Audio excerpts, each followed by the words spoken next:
guys, I know I've been away for a little while and I just wanted to get back into the swing of things. I was on vacation last week and I planned on doing some videos while I was at the beach, but I don't know, I just didn't have a really good place to do it that wasn't loud. I was staying in a condo with my family, so there wasn't really a lot of quiet time. I have a pretty good sized family, and so it was just, not quite possible. Plus I wanted to spend a lot of time with them. I don't always get to see them as much, so I'm really busy, so I just wanted to spend time and hang out. But I'm back at it. I'm here, back trying to get back into the conversation of our generation, as I like to say. I'm going to talk today about a poem, Lines Written in Early Spring by William Wordsworth, an English poet. I have his entire collection, so it's about 752 pages. I'm sure there's another good poem in here that I'll probably talk about eventually. But this one really struck me recently. I think it's good in just a lot of ways. It really is just a universal poem that taps into what I like to call the capital T truth of life. It's not necessarily a fact of life, it's that overarching truth that you kind of just feel instinctually is right, that kind of thing. Whereas the lowercase t truth to me is more like a, what happened, the facts of a case. But the capital T truth is, what is the justice of the case? What is, all those kinds of, ethereal questions that you can't quite answer. And so what I'm going to do is kind of go stanza by stanza. It's 6 stanzas, and just explain how I interpret it and kind of what it means to me. And hopefully if you disagree or if you like what I have to say, drop a comment and let me know. But it's Lines Written in Early Spring. I heard 1,000 blended notes while in a grove I sate reclined, in that sweet mood when pleasant thoughts bring sad thoughts to the mind. And that to me is a it's a pretty profound thing where you're sitting there and you're trying to I don't know, you're just at peace, and all of a sudden something sad comes to mind, or where you're thinking, oh man, it's Sunday, and you're like, man, this is a nice day out. Oh, tomorrow's Monday, I gotta go to work. Those kinds of things where you're at peace, or where you're having a good time and all of a sudden it hits you that good time might be over soon, or this is gonna come to pass, or oh shoot, I forgot about that, or oh man, that sucks, I didn't think about that. Those things that just kind of creep into your mind, those anxieties. And I think that's something that's so natural to us that I think is our choice. And I think he gets into that where he says, next line, to her fair works did nature link the human soul that through me ran, and much it grieved my heart to think what man is made of man. So I think what he's saying there is that we're at home in nature. This is where we're meant to be, and we're supposed to be in harmony with it. It calls us to be that way. And I think he's saying that it's man's fault that it's our fault that we're not there with nature. So the next one is, through primrose tufts in that sweet bower the periwinkle trailed its wreaths, and 'tis my fate that every flower enjoys the air it breathes.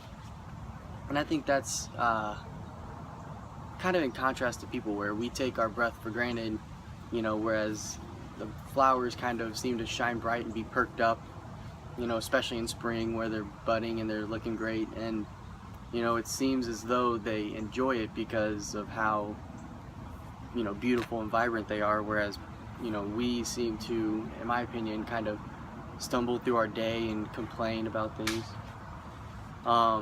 and all that. And it just it's that it's in contrast to humans, where we don't seem to enjoy the air we breathe every day. It's rare that you just take a deep breath and you're like, yeah, and you really think about it. So the next line is, the birds around me hopped and played the thoughts I cannot measure, but the least motion which they made, it seemed a thrill of pleasure. And that to me is kind of cool, is you observe the birds and they literally are always, it seems like, working. They're finding things to build their nest, they're finding food for their young. Anything that they're doing is force viral at all times, and they are pleased, they seem pleased to do it. They move about almost joyfully, whereas even when people are doing stuff that's for leisure. You know, I mean, in America at least, you know, you have a 40-hour work week normally for most people, and you do 40 hours a week of work, and the other, you know, however much you sleep, you hang out, you have so much time to kick back and relax, and you still can't enjoy it. And we definitely tend to not enjoy our work. And I think that's something that we lost, is because our work is, you know, seems as more of a chore rather than, you know, it could just be a part of our day and be fun. But we've done that to ourselves, I think, is what he's saying, by falling out of, you know, the step and the harmony of nature and the way that we should look at the world. The next is, the budding twigs spread out their fan to catch the breezy air, and I must think, do all I can, that there was pleasure there.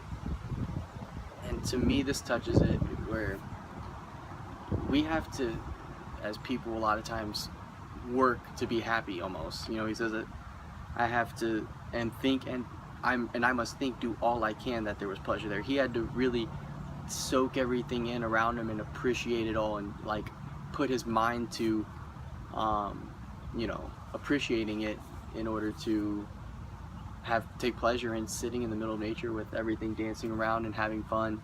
And I think that is you know, kind of sad. It's almost just sucks that that's the case. Let's see. Last thing is, if I these thoughts may not prevent, if such be of my creed the plan, have I not reason to lament what man is made of man? And so he's almost saying, like, if I can't prevent this from happening, you know, if I can't prevent these sad thoughts and this, you know, lack of ability to just be content and happy, you know,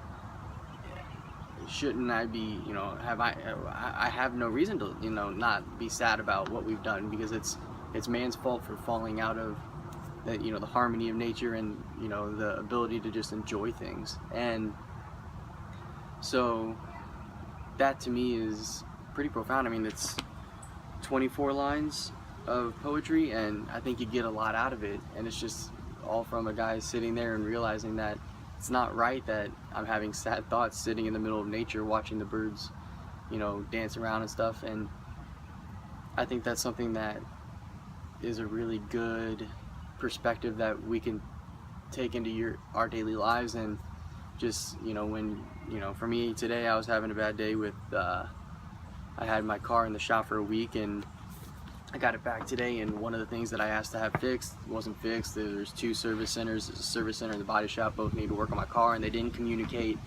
So something got missed, and I was pissed, and I was, you know, really frustrated. And all of a sudden, I was just like, you know, it kind of passed, and I was like, it doesn't matter, you know, just enjoy the rest of your day. You got to go to work, you know, have fun at work. It'll be my first day back in a week, so I actually kind of enjoy my job a lot. I think it's a lot of fun.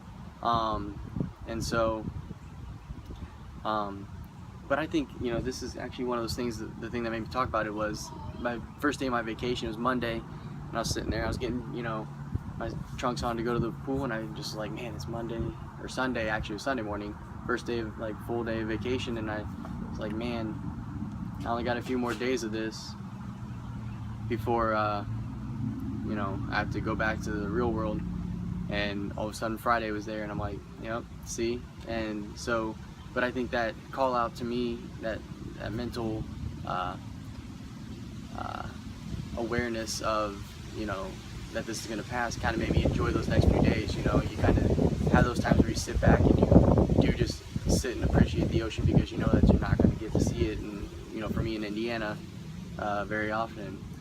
But yeah, I think that's pretty much all I have to say for today. I think this was a good little talk, and I hope that you guys like and subscribe to my channel if you like what I'm doing. If you do like what I'm doing, share it with somebody, and hopefully it starts a conversation, or, you know, a healthy debate. Or, you know, if you do have something that you want me to talk about, or if you have something that you disagree with, agree with, you like what I'm saying, have a question that you want answered, comment below, and I'll check it out, and I'll get back to you guys with feedback, or, you know, try to look at the things that you want me to look at and give my opinion, and hopefully we can create here a space for conversation for our generation. and maybe figure out some things that we wouldn't figure out otherwise. I don't have all the answers, and I don't think any of us do, but I think every person participating in what's going on and doing your best to put out your ideas and your thoughts and your beliefs allows people to maybe hold fast to theirs, or to challenge their own, or to challenge yours, or to get you correct mistakes and all that stuff. And I think all that's what we need to do to get better. So yeah, last thing, comment, like, subscribe, and hopefully this can be something that is a good forum. And I just really am enjoying what I'm doing, and thanks for any support that I have already. Alright, have a good one, guys.